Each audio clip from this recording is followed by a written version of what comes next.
Hema committee റിപ്പോർട്ടിന്റെ പൂർണ്ണരൂപം സർക്കാർ ഇന്ന് ഹൈക്കോടതിക്ക് കൈമാറും. നാളെയാണ് പൊതു താൽപര്യ ഹർജികൾ പരിഗണിക്കുന്നത്. അന്വേഷണ പുരോഗതി വിലയിരുത്താൻ പ്രത്യേക അന്വേഷണ സംഘം ഇന്ന് യോഗം ചേരും. അതേസമയം ലൈംഗിക പീഡന കേസിൽ സംവിധായകൻ വി.കെ. പ്രകാശ് നൽകിയ മുൻകൂർ ജാമ്യാപേക്ഷ ഹൈക്കോടതി ഇന്ന് പരിഗണിക്കും.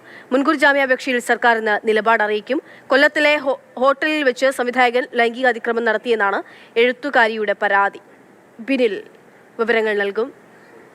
ബിനിൽ, ഒരുപാട് വാർത്തകളുണ്ട് ഈ വിഷയവുമായി ബന്ധപ്പെട്ട്. സർക്കാർ ഇന്ന് ഏറ്റവും പ്രധാനപ്പെട്ട ഹേമ കമ്മിറ്റി റിപ്പോർട്ടിന്റെ പൂർണ്ണരൂപം സർക്കാർ ഇന്ന് കോടതിക്ക് കൈമാറും എന്നുള്ളത് തന്നെയാണ്. നാളെ പൊതു താൽപര്യ ഹർജികൾ പരിഗണനയ്ക്ക് വരികയും ചെയ്യും. അതെപ്പോഴേക്കാണ് നാളെ ഹർജികൾ പരിഗണനയ്ക്ക് വരിക? കോടതി നടപടികൾ നാളെ രാവിലെയാണ് ഹൈക്കോടതിയുടെ പ്രത്യേക ബെഞ്ച് ഹേമ കമ്മിറ്റി റിപ്പോർട്ടിലെ പൊതുതാൽപര്യ ഹർജി പരിഗണിക്കാനിരിക്കുന്നത്. അതിനു മുൻപായി തന്നെ സംസ്ഥാന സർക്കാർ ഹേമ കമ്മിറ്റി റിപ്പോർട്ട് മുദ്രവെച്ച കവറിൽ ഹൈക്കോടതിക്ക് കൈമാറും. ഹേമ കമ്മിറ്റി സർക്കാരിന് സമർപ്പിച്ച രേഖകൾ അതേപടി കൈമാറുമെന്ന് തന്നെയാണ് ഇപ്പോൾ നമുക്ക് അറിയാൻ കഴിഞ്ഞിരിക്കുന്നത്. എല്ലാം കോടതി പരിശോധിച്ച് തീരുമാനിക്കട്ടെ എന്നതാണ് സർക്കാരിന്റെ നിലപാട്. അതിൽ കോടതിക്ക് മുന്നിൽ ഇതുമായി ബന്ധപ്പെട്ട് സർക്കാരിന്റെ പക്കലുള്ള മുഴുവൻ രേഖകളും ഹാജരാക്കാൻ തന്നെയാണ് തീരുമാനം. അതിൽ ഈ സാക്ഷിമൊഴികളും അതോടൊപ്പമുള്ള മറ്റ് രേഖകളും ഉണ്ടാകുമോ എന്നതാണ് ഏറ്റവും പ്രധാനം.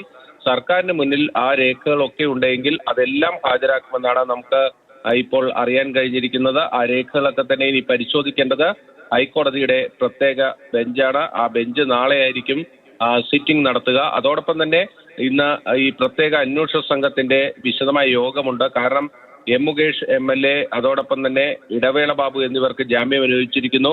കോൺഗ്രസ് നേതാവ് VS ചന്ദ്രശേഖരന്റെ കാര്യത്തിൽ നാളെ ജാമ്യ ഉത്തരവിൽ തീരുമാനം വരാനിരിക്കുന്നു. ഇനി മുന്നോട്ട് എങ്ങനെയാണ് അന്വേഷണങ്ങൾ പോകേണ്ടത് എന്നത് സംബന്ധിച്ച തീരുമാനമെടുക്കാനാണ് പ്രത്യേക അന്വേഷണ സംഘം യോഗം ചേരാനിരിക്കുന്നത്. മുകേഷിന്റെ ജാമ്യം റദ്ദാക്കണമെന്ന ആവശ്യം ഇടപെടുകയാണ്. എന്തായാലും ഇന്നിപ്പോൾ ഹേമ കമ്മിറ്റി റിപ്പോർട്ടിന്റെ പൂർണ്ണരൂപം അത് സർക്കാർ കോടതിക്ക് കൈമാറും.